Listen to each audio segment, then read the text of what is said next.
արդեն հայտնի է դարձել, որ կոնկրետ հաղորդման հիման վրա է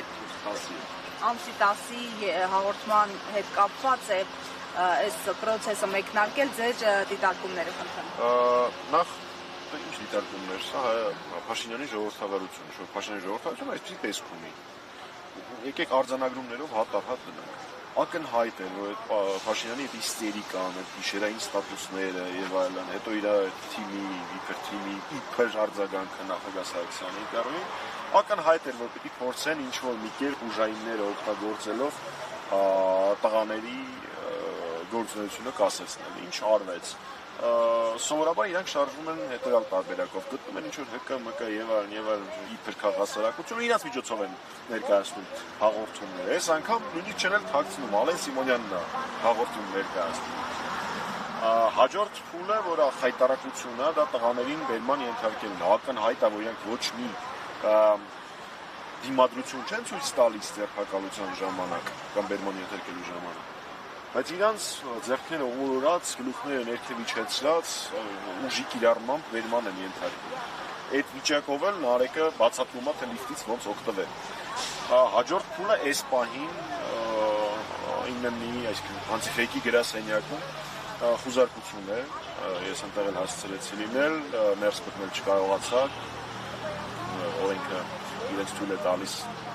ասել քննչական գործողություն ինձ ներս չթողնել, վստահ եմ, որ ամբողջ տեխնիկան արգելվելու է, որովհետև հիշում եք անցած անգամ երբ տղաներին ձերբակալեցին եւ կալանավորեցին, հաղորդումը շարունակվում էր, հակառակը ավելի մեծ տարածում էր ունենում, այս բանը իշխանություն կոչեցյալները փորձել են իրենց սխալը ուղղել եւ կասեցնել հաղորդման գործունեությունը, վստահ եմ դրա վիճակը կգտնվի եւ հաղորդումը շարունակի գործունեությունը իր կամ իր եթերը ու հիմա վստահ եմ կալանքի միջնորդությունը ներկայացվելու, կալանավորելու են, պարզ էր, որ Փաշինյանը ու իր խմբակը չէին կարող ծանր չտանել նախագահ Սարգսյանի ինտերվյուն, այնտեղ հնչած փաստերը, այնտեղ հնչած հարցադրումները կարևորագույն ներքաղաքական պետք է բոլոր տարբերակներով փորձեին լռեցնել։ Հա, դե տեսանելի էր, ոչ միայն ճեպազրություն մարդիկ չէ, հետեկած էր, այսպես ասած։ Դա տեսանելի էր շաբաթ օրվա իր գրառումների իստերիկայով։ Պարոն Մամիջանյան, կոնկրետ անձի հետ կապված, որը հաղորդում է տվել, մենք հիշում ենք հայտնի դրվագը, որ հայրենադարձ քաղաքացու դեմքին էր կարծեք թքել, ինչ-որ գործողություններ դրան չէին հաջորդել, ինչու այդ դեպքում արարքը չորակվեց օրինակ խուլիգանություն, բայց այս դեպքում այսպես շտապ գործ հարուցվեց եւ խոզարկություն եւ այլն։ Իդենտիկ նույն նախադասությունը ասում է քպեական պատգամավոր, ու ասում է սովորական քաղաքացու հանդեպ քրեական գործը հարուցած, որ եթե չեմ սխալվում դատարան է հեսա հասնելու, իսկ պատգամավորի հանդեպ քրեական գործի հարուցումը մերժվում է։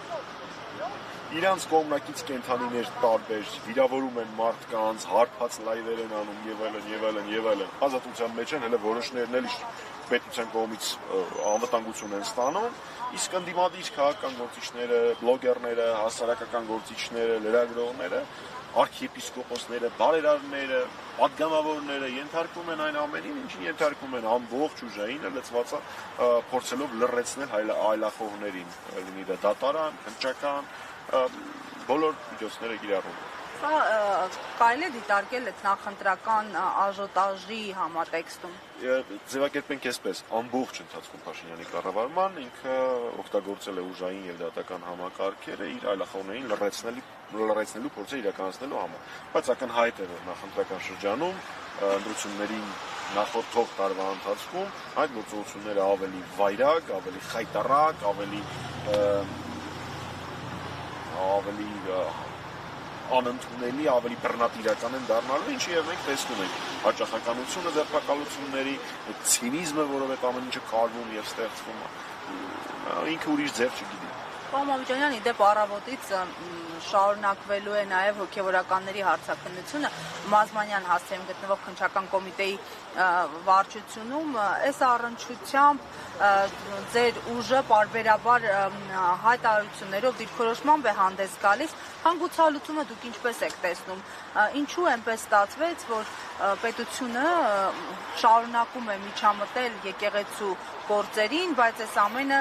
խորը հավատացյալի առերևույթ դիմակին էր։ Չէ, սրիկայական ասացներ ես չեմ մեկնաբանելու,